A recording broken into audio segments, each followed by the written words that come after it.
Today, my final verdict on the Garmin EPIX. I had this watch on for several days and weeks. Tried to see if it could replace the Apple Watch in my day-to-day living. The Garmin EPIX 2 final verdict and review. Let's do it.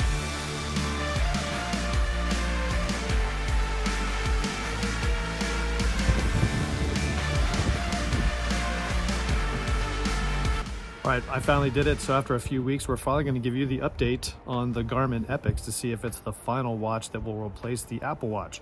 I've had the Apple Watch for several years, and you can look at some of my other previous videos where I talked about what I've been doing with previous watches, the Garmin EPIX being the latest in a long string of opportunities for me to replace the Apple Watch. I've had the Apple Watch Series 3, 4, and then now the Series 7 for a few months. Absolutely love that watch for what it does for me in terms of integrating the entire ecosystem, the Apple ecosystem that is, into everything I do day to day. But what the Apple Watch lacks is a few key features. So in this video, I'm going to talk about what I love about the Apple Watch, what I don't like, and we'll see if the Garmin EPIX has finally made the cut. I've been testing it for 30 days. Let's take a look at the Garmin EPIX and what it has done for me. One last thing before I get into really about the details of the two different watches. First of all, I previously tested the Garmin Fenix 6 for a few months. I did a video on that, and it really wasn't up to par in terms of the day-to-day notifications. It was a fantastic watch, but when I did that review, I thought that when the Fenix 7 would get released, I would ultimately look at that. And then as it were, when the Fenix 7 came out, they came out with the EPIX. So the EPIX is a fantastic and amazing watch, and it's essentially the same watch as the Fenix 7 minus the solar, and obviously has a different display. So the AMOLED display definitely bumps it up a notch, so we'll take a look at that. Instead of reviewing the Fenix 7, I went right to the AMOLED display, the fantastic EPIX, because they came out at the same time. So this is what I think of both watches, and my final verdict: will it replace the Apple Watch Series 7? What is it about the Apple Watch Series 7 that I love? First of all, it's just everything you want Apple-wise in terms of keeping you up to date on what your phone is doing and everything else that is related in the Apple ecosystem. So it does a fantastic job of that, obviously. But some other things that I really absolutely love is the camera control, the fact that I can control my iPhone camera, so that's a great feature. The fact that it notifies me when I'm driving in my car using CarPlay, so navigating it with the Apple Maps only, it gives me a little reminder on my Apple Watch that we're about to approach a turn. So that's kind of a cool feature. Also, when you're navigating around using Apple Watch, walking around, it'll also give you little point outs and a little map display to navigate with. One big feature in the notifications department is the little screenshots that it'll show you from a security camera, that if you have used those, and the fact that it just gives you that little graphic so you can see if there's a kid at the front door or an adult or a UPS package, whatever it might be. The other fact is that you can interact with the text. I can reply to text messages or even email messages. I've did that in a previous video. Now that's purely an Apple feature, and when I get to the Garmin, it's something that's prevented by Apple. If you're an Android user, you can interact with text on Garmin devices, but obviously with Apple, that's what I love about the Apple Watch. Voice features are another aspect of the watch that I love. I'm constantly using my Apple Watch to set a timer, reply to a text, send a text message, or even make a voice note for later, or set reminders. I use all of those features all the time with my Apple Watch. And then the last one really being the one of the things that I love, the LTE capabilities. So I bought the LTE when I got the Series 7.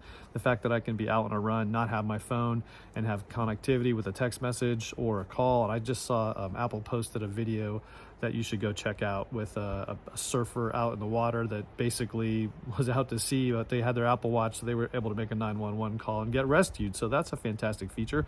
Wouldn't it be amazing if the Garmin also had LTE? We'll find out later. So those are all the things that I love about the Apple Watch. Some of the things that I don't like, first of all, is the battery life. The fact that I have to charge this thing every night is just part of the day-to-day habit right now, but it is kind of annoying. I wish we didn't have to do that. And really for longer events, when you're tracking GPS, this thing will kill it in a heartbeat.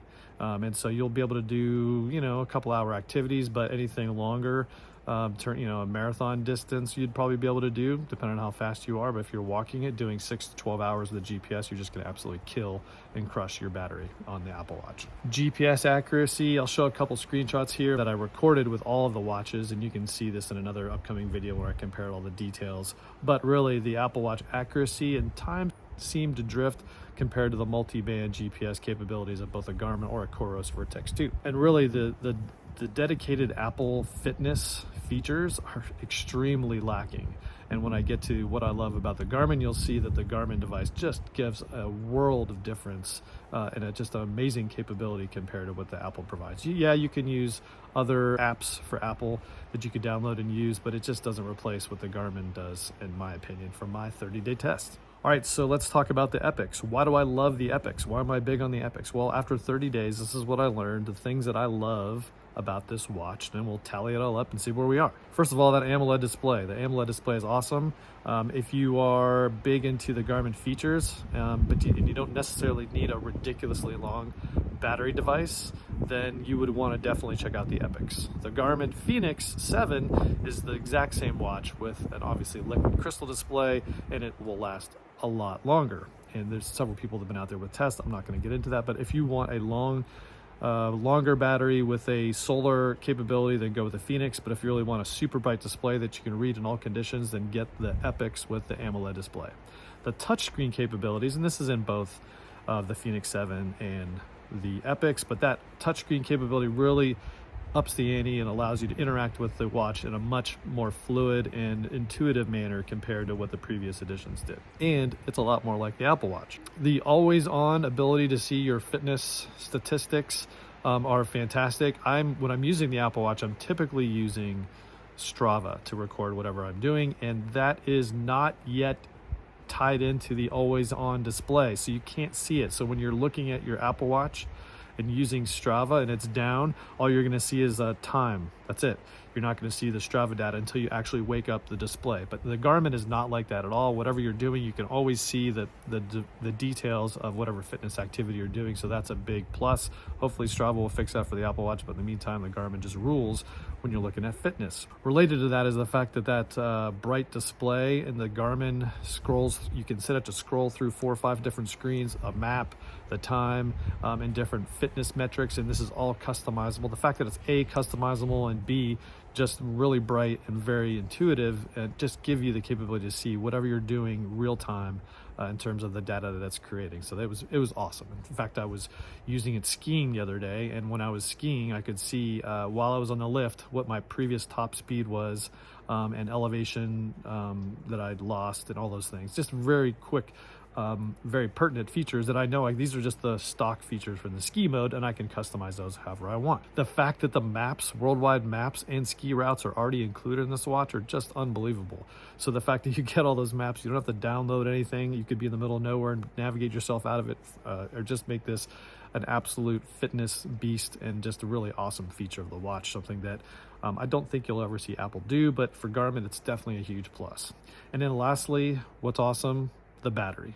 The battery is fantastic. I've been getting at least 6 days routinely, and I've got all the GPS features turned on. I've got the screen on a medium brightness because the full brightness is just way too bright, but the regular brightness all day long, and that's the way I've been using this watch, and I'm getting 6 days, no problem. Sleep with it, run with it, do whatever, and that includes about an hour of activity a day, whether it's running, rucking, or maybe even up to 2 hours on some days, but it still stretches out to 6 days. I can totally customize the watch to really dramatically increase that battery life by just reducing the battery accuracy if I wanted to. But then that battery is awesome. If you even want a better battery, check out the Fenix 7. If you want an even better battery than that, then check out my upcoming video review on the Coros Vertex 2. That battery is putting Garmin to shame. What don't I like about the EPIX? First of all, the price tag. To get the best of the watches, the titanium sapphire edition, you've got to spend over $1,000. Well, really at $1,000, but then there's tax and shipping, maybe.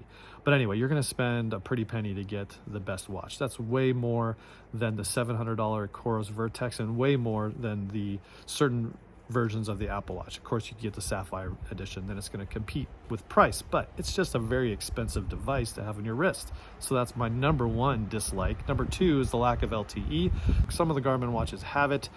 I think it's only a matter of time before maybe the next generation of the EPIX and Fenix 8 will have the LTE capability, but that is what would make this watch the absolute best. No voice control. Again, Garmin makes devices with voice control. The Venue 2 S Plus And so, or Venue 2 Plus, I don't think there's an S in there. However, they do make devices. So they have LTE watches. They have voice controlled watches. So I think it's only a matter of time before we get that capability. I can't wait, because those are the two main features that this thing lacks: the ability to do LTE and the ability to do voice control. Once those two things get it, this thing would be a no-brainer, slam dunk choice.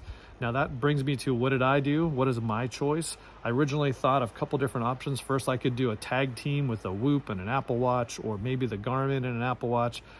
But I'm going to scrap all those ideas, because this watch did win me over. This is better than the Apple Watch, and it's probably, in my opinion, the most important sports watch of 2022, because of what it does in terms of pushing the boundaries of an AMOLED display with all the mapping features, and the touchscreen allows you to manipulate everything. So it really does compete and really crush the Apple Watch. Now, one thing that I routinely talked about, and I even created a specific video about notifications, is that notification features. And this watch has won me over in the notification department, because A, it's made me reduce the notifications I totally get, and two, or B, can't remember which I did, it is the ability to at least see in vibrant color what that notification is coming from. So it keys you with a very bright, color vibrant, this is a Facebook Messenger, or this is Instagram, or this is whatever else, a text message. It gives you that color code while you're looking at the display. So it does give you fantastic data, and I really don't miss the interacting with the text. I didn't do it all that much. I did it occasionally, but then again, at the end of the day, it wasn't enough to keep the watch. So I will miss the LTE of the Apple Watch, but at the end of the day, I don't think it's that big a deal. I'll wait for the rugged or adventure edition of an Apple Watch in the future to see what that's going to look like, and probably ultimately test this watch, my Garmin EPIX, with the new Apple Watch. So anyway, the Garmin EPIX is definitely the winner of this battle between the Apple Watch Series 7 and the Garmin EPIX 2, although it's not really the second. No one remembers the first generation of the EPIX, but this is the winner. And so that's the hands down my favorite watch of 22 right now. We'll see what happens if Apple creates something else, but the reason this watch is awesome for me is because of that AMOLED display. I don't necessarily need a ridiculously long battery, but I do love the fact that I can go on a 5 or 4 day trip. In fact, I'm on a 6-day trip right now, and I did bring the charging cord for this EPIX, but I haven't used it, and I've used it for skiing, for hiking, and you name it, and I still don't have to charge it. So the fact that I have that is definitely a plus. So there it is, the Garmin EPIX, the big winner. Going to sell the Apple Watch Series 7 LTE. So if you're in the market, drop me a comment. I'll definitely sell it to you, plus a couple watch bands, who knows. But that's it. Well, that's where we are. Hope you like this review. Thanks for sticking with me. All the different versions of the Garmin EPIX test that I did, and you'll see more in the future as I test this watch versus the Coros Vertex 2 in the coming weeks. So there you are. Hope you liked it, and we'll see you next time. So there you go. Hopefully you enjoyed that quick little look at the Garmin EPIX. Again, fantastic watch. I think I'll continue to use this thing every day and sell the Apple Watch, because really the technology that's improved, that's been introduced in this EPIX, is just fantastic. Love this watch, and it's definitely a keeper, definitely with the AMOLED display. It's got a few shortcomings that will hopefully be fixed in the coming iterations, but for now, this Garmin EPIX is definitely a keeper. Gonna sell the Apple Watch, but finally did it. Hopefully you enjoyed that video. Give it a thumbs up if you did. Subscribe to the channel so you can see what's happening next as we explore more gear to get you outside. We're gonna enjoy what winter weather looks like. Not in Georgia, Washington State. Ugh.